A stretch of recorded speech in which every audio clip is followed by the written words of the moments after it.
আগামী 12ই সেপ্টেম্বর আমাদের কিছু গুণমুগ্ধ সুন্দরবন যাওয়ার ইচ্ছা প্রকাশ করেছে, তাই তাদেরকে নিয়ে আমি সুন্দরবন যাচ্ছি।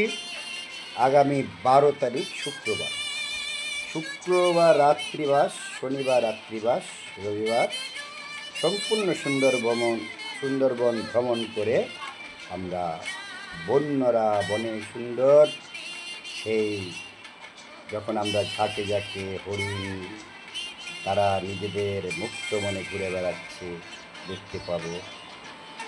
আরও বিভিন্ন ধরনের পশুদের আমরা দেখতে পাবো। তাই এবং থাকবে আমার সঙ্গে হ্যান্ড মাইকের মধ্যে সাইরেন আছে এবং কথাও বলা, সম্পূর্ণভাবে গাইড করব। পৃথিবীর একটা সেরা পর্যটন কেন্দ্র সুন্দরবন, ম্যানগ্রোভ অরণ্য আপনাদের ঘোরানো হবে। সাথে সাথে সকলকে আইন, ওই দেখতেই পাচ্ছেন ব্যান্ডেল হুগলি মানব কল্যাণ সমিতি এটি এবং আরটিআই ক্লাব। তথ্য জানার অধিকার, কোনো পরিষেবা গ্রহণ করার জন্য যে বারে বারে সরকারি দপ্তরে যাবার কোনো প্রয়োজন নেই। বাড়িতে বসে আপনি লেটার করবেন, উত্তর আসতে হবে বাড়িতে। এটি কোনো লোকসভা রাজ্যসভার সাংসদরাই আইন করেনি, করতে বাধ্য হয়েছিল সিভিল সোসাইটির জন্য, যার মধ্যে প্রণম্য হল আন্না হাজারে। তার সেই সময় তার সঙ্গে ছিল সারথি হয়ে অরবিন্দ কেজরিওয়াল, সৎ ছিল কিরণ বেদী, স্বামী অগ্নিবেশ, আরও কত, কিন্তু তাদের নামেও কলঙ্ক বেরিয়েছে।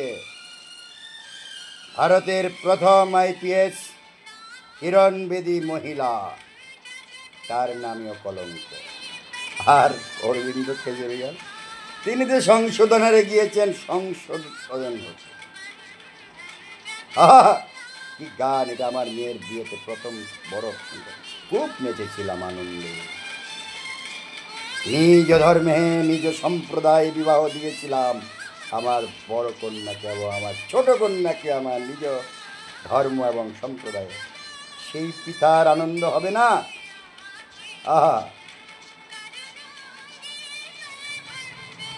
আপনারা যদি কেউ যেতে চান, ব্যান্ডেল থেকে আমরা যাত্রা করব। আপনারা হাওড়া থেকেও যেতে পারেন, ব্যান্ডেল থেকে যেতে পারেন এবং শিয়ালদা সাউথ 7:42 ক্যানিং লোকাল আমরা ধরব, সেখানে সব এক হয়ে যাবে। তারপর থেকে পরিষেবা শুরু, অর্থাৎ ক্যানিং থেকেই সুন্দরবন শুরু। মাতলা নদী, যেখানে শুটিং হয়েছিল উত্তম কুমারের সেই অমানুষ শর্মিলা ঠাকুর, বিপিন বাবুর কারণ সুধা, ওই মাতলা নদীতে তখন ব্রিজ ছিল। আমরা যখন প্রথম থেকে সুন্দরবন যাওয়া শুরু করি 2006, তখন ওখানে পিলার দেখেছিলাম, ওই ব্রিজটা মাতলা নদীর উপরে। তখন আমাদের ক্যানিং থেকে লঞ্চ উঠতে হতো, ওই 7টা সাড়ে 7টায় উঠে যেতাম। জোয়ার আসলে লঞ্চ ছাড়তো সকাল 4টে সাড়ে 3টে। আর এখন আমরা সরাসরি চলে যাই, যেহেতু ব্রিজ হয়ে গেছে, ওখান থেকে আরও 30 কিলোমিটার গদখালি বিদ্যাধরী নদী ওপারে হলো গোসাবা একটি দ্বীপ। গোসাবা বিভিন্ন কারণ একটি স্মৃতি, যেখানে বিশ্বকবি রবীন্দ্রনাথ 2 রাত্রি বাস করেছিলেন। ব্যাপম সাহেবের বাংলো, সেটা এখন সুন্দর পার্ক হয়েছে। এবং সেখান থেকে 8 কিলোমিটার দূরেই গোমর, আন্তর্জাতিক গোমর নদী, যেখানে দেখতে পারবেন শত শত পরিবহন জাহাজ, মালবাহী গোমর নদী। সেখানে আমরা পাখিরালয় হোটেলে রাত্রিবাস করব। আরও বিস্তারিত জানুন 8240 836374। আবারও বলছি 8240836374। বিস্তারিত জানবেন। আমরা যেমন ইলিশ উৎসবের বিভিন্ন পদ আহার করব, তেমনি মহানন্দে ঘুরে বেড়াবো এবং অতিরিক্ত কিছু পর্যটন কেন্দ্র দেখাবো, যেগুলো সাধারণত পর্যটন ব্যবসায়ীরা দেখায় না। তুষার কান্তি কাঞ্জিলাল, তার সেই প্রতিষ্ঠান হস্তশিল্পে, যেখানে তিনি মুখবধির মহিলাদেরকে স্বনির্ভর করেছিলেন। যেই সময় গ্রামে গ্রামে বাঘ ঢুকে মানুষ হত্যা করত, সেই সময় এই মহান শিক্ষক গ্রামে গিয়ে কি করেছিলেন শুধু দেখিয়ে দেব। তাই এই মানুষটাকে ভগবান দেখে পূজা করে। তার সমাধিও সেখানে তার অন্ত্যেষ্টিক্রিয়া সেখানে হয়েছে। তিনি মূলত পূর্ব বর্ধমানের বাসিন্দা ছিলেন। আর তার সহধর্মিনী জীবনসঙ্গিনী বীণা কাঞ্জিলালের ভূমিকা দেখে মুগ্ধ হয়ে গেল। সব দেখাবো, মুহূর্তে মুহূর্তে আনন্দের মধ্যে থাকবে।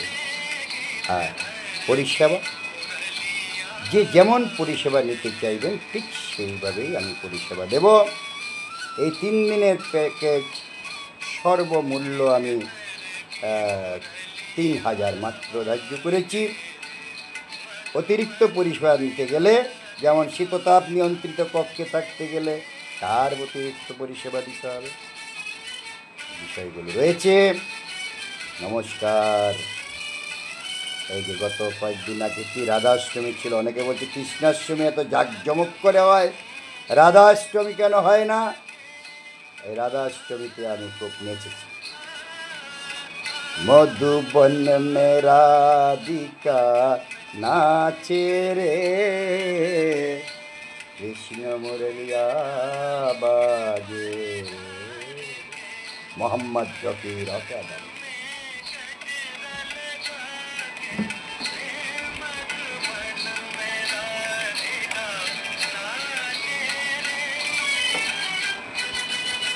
এরা যেতে চেয়েছিল 5ই সেপ্টেম্বর, কিন্তু 5 সেপ্টেম্বর তো আমি যেতে পারবো না। এখানে অনেকে আসবে, তারা আমার কাছে আসবে সেদিন সম্মান জানাতে, তাই ওই দিনটা যেতে পারলাম না। নেক্সট শুক্রবার করা হলো 12 তারিখ। নমস্কার।